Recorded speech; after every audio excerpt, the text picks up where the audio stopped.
इस छोटे से पिन में हिरोशिमा पर गिरा न्यूक्लियर बॉम्ब से भी ज्यादा एनर्जी है। कैसे, आइए बताता हूँ। 1945 में हिरोशिमा पर जो न्यूक्लियर बॉम्ब लिटिल बॉय गिराया गया था, उसने 6 × 10⁻13 जूल्स एनर्जी को रिलीज किया था।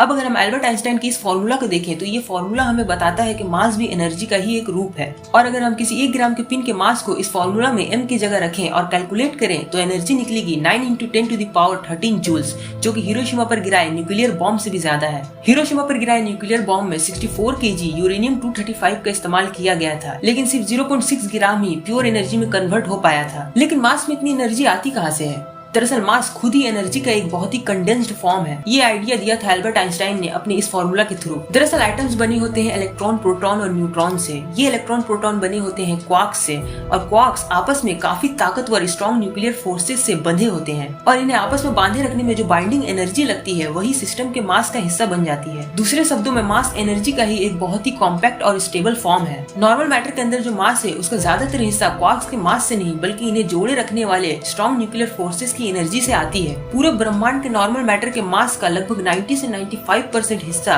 स्ट्रॉन्ग न्यूक्लियर फोर्स की एनर्जी से ही आती है। ऐसी ही और वीडियोस के लिए सब्सक्राइब करें।